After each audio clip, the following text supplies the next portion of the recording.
زانایانی جیهان لە میانەی لێکۆڵینەوەی ساڵانەیاندا لە لانست بلانتێری هەڵپ ڕایانگەیاندووە گەیشتوونەتە ئەو دەرەنجامەی گۆڕانکاری کەژوهەوا بارگرانیەکی هێزگار زۆری بۆ زەوی دروست کردووە بە شێوەیە کە لە 3 کەس 2 کەسیان بەر ئەو کاریگەری خراپانە دەکەون ئەگەر هەوڵ نەدرێت بۆ کەمکردنەوەی دەردانی گازەکان کە دەبێتە هۆی دیاردەی هێشتنەوەی گەرمی گۆی زەوی و ئاڵۆزبوونی کەشوهەوا.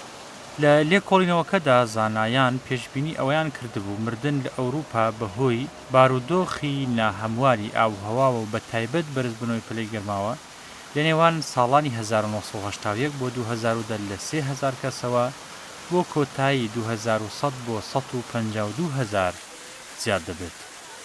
جیۆفانی فۆریزری ئەندام لە کۆمیسیۆنی لێکۆڵینەوەی هاوبەشی ئەوروپی لە ئیتاڵیا وتوویەتی لە سەدەی 21دا گۆڕانکاری کەشوهەوا دەبێتە گەورەترین هەڕەشە بۆ مرۆڤایەتی.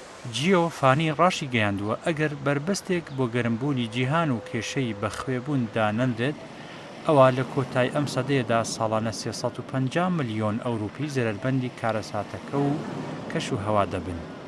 هەر لە دەرەنجامی لێکۆڵینەوەکەدا زانایان ئاماژەیان بە 7 جۆری زیان کردووە کە پەیوەندی بە کەشوهەواوە هەیە. ئەوانی شەپۆلی گەرمە، شەپۆلی سەرما، ئاگری دارستانەکان، وشکە ساڵی، لافاوی کەناراوەکان و گەردەلوولەکان. ئەمانە زیاتر دەکەونە وڵاتانی ئەوروپا. زانایانی جیهان پێشبینی زیادبوونی حاڵەتەکانی مردن بەهۆی لافاوی کەناراوەکان لە 3 حاڵەتی ساڵانە بۆ 233 دەکەن لە کۆتایی ئەم سەدەیەدا. لێکۆڵەرەوەکان ڕاشیان گەیاندووە گۆڕانکاریەکانی کەشوهەوا لە 90% مەترسیەکانی سەرژیانی ئەوروپیەکان پێکدێنێت لە کاتێکدا زیادبوونی دانیشتوان و کۆچ و فراوانبوونی شارەکان تەنها لە 10% مەترسیەکانە.